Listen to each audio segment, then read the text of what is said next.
Yes, folks. How are we all? How are we all? Different one today. A bit more of a kind of an update of what's happening, what I've seen in the news. Some players have been linked, the director of football stuff. Bit of a different one. Bit of a mixer because there's obviously nothing to talk about. There's no new manager links to talk about, so kind of lost right now. So we'll talk about this stuff. Yeah. Ian, before we get on now, I'd just like to say that, and I know I keep saying this and it's getting boring now, but the support is insane. I genuinely appreciate every single one of you that supports. Shout out to the some of the big dogs on Twitter last night, mentioning my channel and showing love. That is, this fan base can be really good. I think that's what we all know as Leeds fans. It can be the best fan base in the world when everyone's on the same page, feeling good. It's when things go bad, when everyone fights each other. The people in this fan base and on this system and on YouTube, on Twitter, there's some really good people in there. So shout out to the guys that shouted out some of the little pups because they didn't have to, and it's massively appreciated. Yeah, let's get into it. Enough of that. So yeah, Nick Hammond has been appointed the new interim football advisor. That's what they want to call it of Leeds United. I believe, as you can read here, it's for the next few months, a short-term contract. So this is interesting. So obviously Nick is very experienced. He's done stuff at Celtic, Newcastle. Newcastle's probably the thing we know most, where he oversaw a similar period to what happened at Leeds actually. That transition period from new ownership, new ambitions, new goals. This is probably slightly bigger in terms of player turnover and obviously position league you're in. But it's that quick turnover period which Leeds identified Nick being good at solving. He brought Guimaraes, Trippier, Dan Burn. He brought all those guys into Newcastle in that short period of time. And arguably, those three right there, you can identify as key appointments which turned the tide for Newcastle quickly. So this shows two things to me. This does about getting Nick in. The fact it's short term shows that the 49ers are willing to do what they need to get the right person in at the right time to get success quick. This confirms it. The 49ers are not in for this Project Championship. They want Project gets to Premier League quick.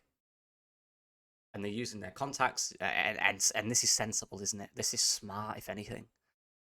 He's shown and he's proven that word. He's proven recently that he can turn around the team like that, the right recruitment. And now he needs to do it at Leeds on a slightly bigger scale in terms of player turnover. Let's see. It's really interesting for me, this. What else it shows as well? It's interesting. I keep saying interesting because it is. The fact that we didn't hear anything about this.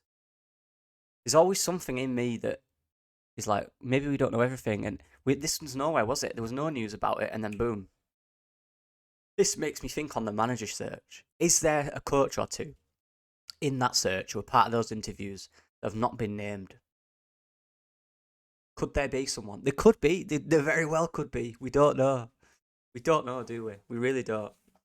But this shows that they are working in silence. They work in a tight shift. They work in a way which they want to, you know, not say anything. They'll get the job done quietly and they'll do it. Good appointment, sensible appointment. It's going to be interesting what type of players he brings in, what his contacts and stuff like that. But yeah, let's get into the next bit of news. And it's this one right here. Cole Palmer will be allowed to leave Manchester City on loan. I made a video the other day on this guy, Cole Palmer. For me, he is that type of loan signing which would absolutely destroy the Championship. The big issue with this, and this is quite obvious, right, I guess, he's probably not going to drop down to the Championship. Right, that's probably right. He's probably settled. He's going to settle this for a Premier League club, probably a lower one, maybe a promoted one, because he is that good. But this is the type of thing I like to hear. This is the ambition of Leeds to ask and inquire about getting a player like Cole Palmer because he would massively, massively help. Now, the one thing I'm quite nervous about when it comes to Cole Palmer is the new Leicester coach, Enzo Maresca. Is it Maresca? Let me check. Maresca, yeah. Enzo Maresca, who was Pep's assistant last season.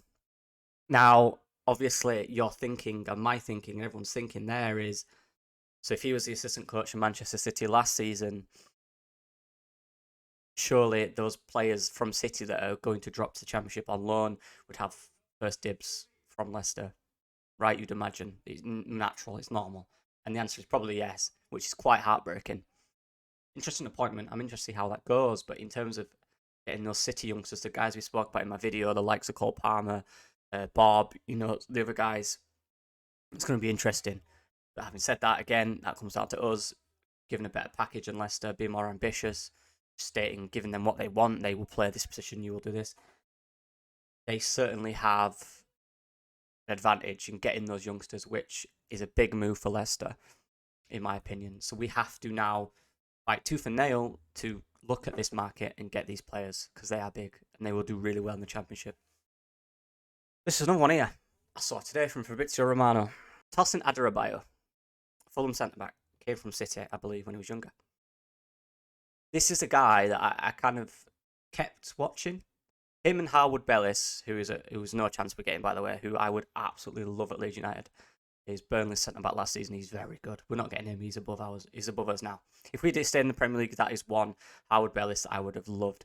But now I'm looking at Tosin Adarabioyo.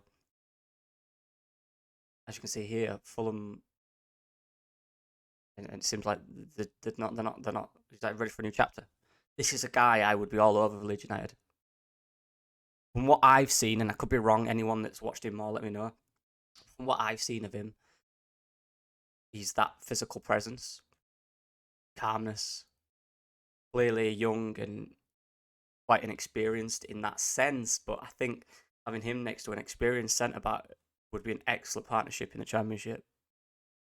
And again, it would decide on it would I guess it would depend on which coach you have in. But this is a guy I didn't do much centre backs on my list, and I didn't know this guy was anywhere near close to leaving Fulham. I didn't add him.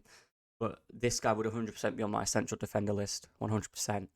I think he's a really good player from what I've seen, and I think if you can get the right coach around him to support him, you could get a really good player in there, in my opinion. He's also got a YouTube channel where he opens football cards, which I love to watch. So, if anyone's interested, free shout-outs. Yeah, obviously, there's the news on Tyler Roberts as well, leaving. You know what, it's I always liked Tyler Roberts. He always seemed to get on with it.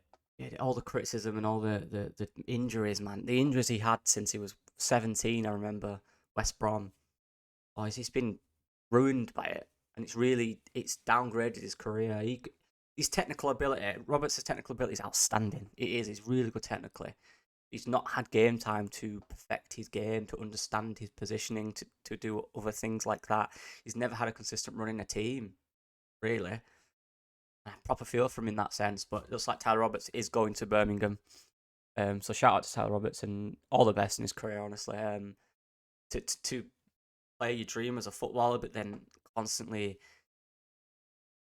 just be ruined by injury must be absolutely heartbreaking. Seen it recently with Izzy Brown, who retired, who had a similar trajectory to Tyler Roberts. Good player, but always suffered with injury. But yeah. Shout out to Tyler Roberts and good luck. Honestly, I've got no bad blood for Tyler Roberts. Yeah, the whole Ricky Fowler golf thing is mental. I remember, and this is what we need to expect, I think. The 49ers are that type of people that they will be absolutely incredible at marketing. Unbelievably good. They will market Leeds to the hilt. Now, I know a lot of fans might not like that. It might lose some of its core values. As long as that doesn't affect the match day performance in terms of the crowd and the noise and the environment, of course, and I don't think it will. I genuinely don't think it will. Everything off the pitch, they will market the hell out of Leeds and they will do everything to grow the structure of this club throughout the world. And then you're seeing NBA players come in now, and Ricky Fowler and some other golf guy, John Spieth. It's mental. It is mental. And I'm not a huge golf fan, but I watch the Masters, I watch the Players Championship, I watch all the huge ones, and I remember Ricky Fowler's that type of. He was, for me when I was growing up. He was that cool guy. He was a cool golfer. You know what I mean? He's that young guy. Had a bit of Leonardo DiCaprio about him. The type of guy I want to be like him. You know what I mean? Young, coming through a bit of inspiration for the younger athletes, and seeing people at link with Leeds. It's crazy the fact that they're investing in the club, and that shows marketing. Like you imagine, Larry Nance Jr. walks out. They do a walkout in NBA, and they'll come off the coach, and all the cameras are there. and they sell their outfits basically. They come out in these extravagant outfits to get attention, to sell the brands, and all that stuff. It's like it's a thing. It's a whole thing. The walkout. And you just imagine Larry Nance Jr. walking out with a Leeds shirt on. The sales you would get on that would be significant. Let me tell you, the attention that would bring just by walking out of a coach to the stadium. Just stuff like that, little marketing, talking about golf and how huge golf is around the world and in America. Things are changing. Now, the true potential of the 49ers marketing will obviously come into place if we can get back to the Premier League, and that's why I think the decisions they're making are solely based on us going to the Premier League right now, quickly. Yeah, it's mental, innit? It's all a bit mad. I'm all here for it. Honestly, I love it. The bigger brand we become, the more money and revenue we generate. You know, the more stuff we can do to the stadium, the infrastructure, training ground, whatever. You know, the more money you get, transfers, attracting more players. Being a bigger brand is huge in football. As long as that doesn't affect, you know, the atmosphere in the stadium, which I don't think it will, I'm all for it. It's brilliant. Yeah, that's all for today. Unless there's any news later. Yeah, again, appreciate support. You guys are top. The community can be the best in the world once everyone's happy and not having to go at each other. Yeah. Let me know what you guys think about all this. What are you most excited about? The director of football stuff, what do you think on that? Let me know.